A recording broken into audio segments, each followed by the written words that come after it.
A man aimed his weapon at my wife during her morning run, unaware she was an active Special Operations commander. His hand shook while pointing that firearm, eyes wide with self-importance, all because she exercised near the HOA center without visible identification. Before we explore this further, share which country you're watching from below. I'm genuinely curious about our global reach. What this individual failed to comprehend, what I would have cherished witnessing dawning across his expression, was that the woman he threatened with an imitation handgun currently served as a Special Missions Unit leader who had returned from covert operations 72 hours earlier. She hadn't even organized her field equipment yet, and now confronted a pretend security guard, gripping his weapon awkwardly like he'd studied firearm handling from low-budget films. I understood she could have disarmed him using household items, but remarkably, she offered him an opportunity to stand down voluntarily. He declined that option. That's when circumstances intensified. We selected this community, seeking tranquility. My spouse, who once neutralized hostile threats during extreme conditions, desired peaceful mornings, gardening activities, perhaps keeping poultry in our yard. I simply wanted reliable internet connectivity and a completed lower level for my digital security work.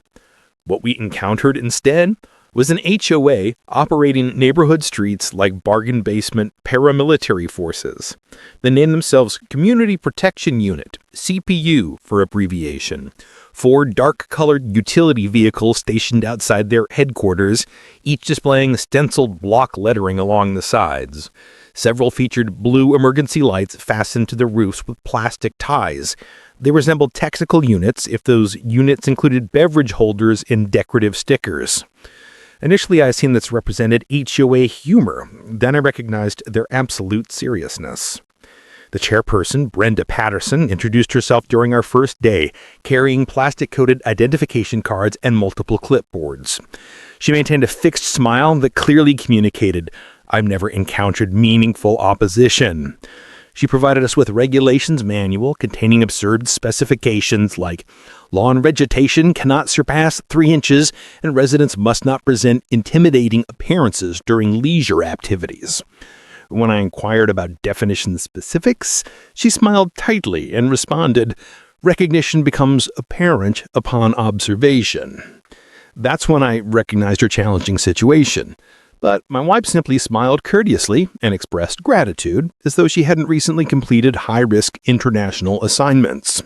She excels at assimilation, maintaining composure. The 8th day shattered that calm completely. My wife departed for a regular running route while I prepared coffee and accessed my work systems. 12 minutes later, I received a movement notification from our surveillance cameras. Initially, I assumed delivery vehicle activity, but reviewing footage revealed 2 dark-colored utility vehicles parked at angles across our roadway, with my wife standing motionless, hands partially elevated. Before her, a man approximately 50 years old, excess weight overflowing his tactical garment, aiming a pistol at torso height, shouting about prohibited exercise areas. That represented the instantly comprehended we weren't confronting neighbors enforcing landscaping standards. We faced armed role players believing themselves beyond legal constraints, and my wife wouldn't tolerate that situation. The armed individual continued shouting commands, attempting to sound like he had consumed excessive police entertainment programming. Raise your hands higher, you're violating restricted running corridors. His voice cracked mid-sentence, revealing his limited actual control. My wife, Elena, didn't even react physically. She inclined her head slightly, like during tedious operational briefings, and spoke evenly. "Sir, according to state legislation section 82.15, threatening firearm display constitutes felony behavior. You should contemplate your subsequent actions thoroughly." The HOA enforcer blinked repeatedly. Obviously, nobody had ever challenged him with actual authority previously. "Don't you lecture me about legal codes," he stammered. "This represents HOA jurisdiction." Elena actually laughed briefly. "The HOA doesn't supersede constitutional law," she stated, voice unwavering. "You've aimed an unauthorized weapon at a civilian on private property. That represents attempted assault with deadly weapon charges. If this HOA conflict narrative engages you, please like and follow Winds of Thought, because the resolution becomes increasingly compelling. 2 additional men wearing imitation tactical equipment position themselves beside him, each gripping batons resembling discount store purchases. They shifted uncomfortably, unsure whether to support him or distance themselves from the escalating situation. That's when I emerged through her entrance, still holding the coffee container. "Gentlemen," I stated, "this represents your final opportunity to depart before circumstances deteriorate further." The leader snapped his attention toward me. "Remain uninvolved, sir. This constitutes official enforcement procedure under HOA Protection Authority." Elena smiled faintly. "Official?" she inquires. Then in one fluid movement, she acted. "I have observed her training sessions. I wouldn't turn Neutralized larger opponents faster than I can process visually." But observing this unfold on our residential lawn felt completely different. She shifted position, seized the man's forearm, applied torque, and within moments, the weapon left his grasp and slid across the pavement. Using her other hand, she pushed him backward into one associate, toppling both onto the turf. The third individual, apparently more courageous or foolish than his companions, charged toward her with raised baton. Elena evaded, swept his footing, and restrained him against the ground with her knee, applying gentle dorsal pressure. She didn't even perspire noticeably. Meanwhile, the supposed leader clutched his forearm, moaning. "You fractured it," he complained. Elena lowered herself, face proximate to his. "Negative," she murmured softly. "Had I fractured it, you wouldn't currently be grasping it." That represented a cautionary demonstration. Neighbors had begun assembling at their windows and entryways, recording devices active, documenting each moment. One woman gasped, hand covering her mouth. Another whispered, "Is that Brenda's team?" That's when Brenda herself materialized, striding across the roadway wearing her characteristic sun visor and clipboard, screaming, "Detain her! She attacked my personnel! You all witness this?" Elena stood, dusting her palms, and stared directly at Brenda. "Your personnel," she stated. "Ma'am, they're preparing to become criminal defendants." And that's when authentic law enforcement arrived. The timing proved impeccable. Just as Brenda screamed about her team, siren sounds pierced the atmosphere. 2 sheriff's department vehicles approached, emergency lights active, dispersing the gathering spectators. Deputies exited the hens near their equipment, their vision immediately registering the pitiful scene across my lawn. 3 adult males wearing mismatched tactical attire scattered across grass, one complaining about his arm, another prone in the soil beneath my wife's restraint. "Secure those weapons," one deputy commanded. They already complied, I indicated, pointing toward the firearm resting several yards distant. Elena stood and retreated calmly, her specialized training evident. Brenda rushed forward, waving her clipboard like official credentials.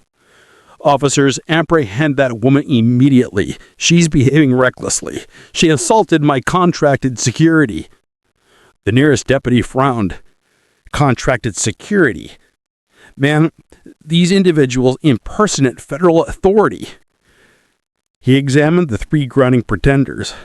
"You understand that misrepresenting federal authority constitutes felony offenses, correct?" One man began speaking rapidly. "This wasn't my concept. Brenda compensated us. She claimed this was lawful." That silenced Brenda immediately.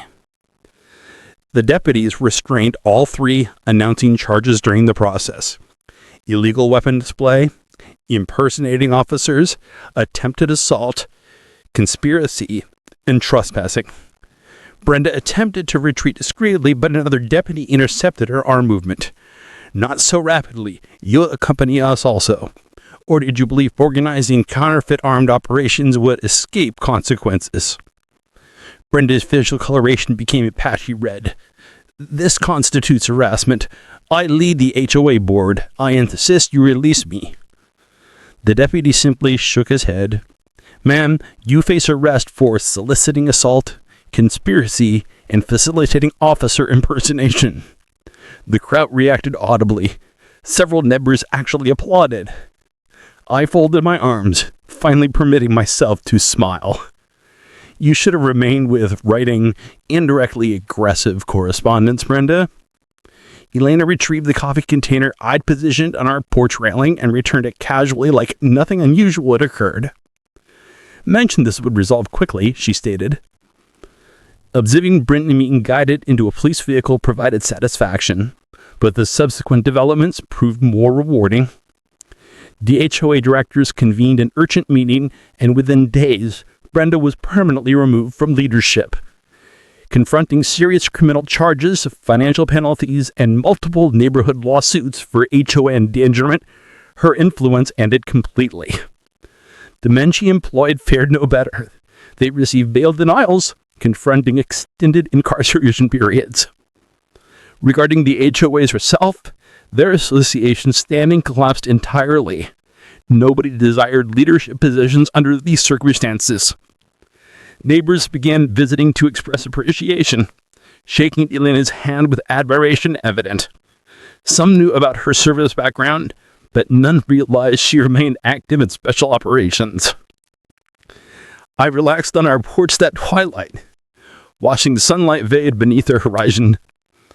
So, I inquired, believe they'll attempt this again?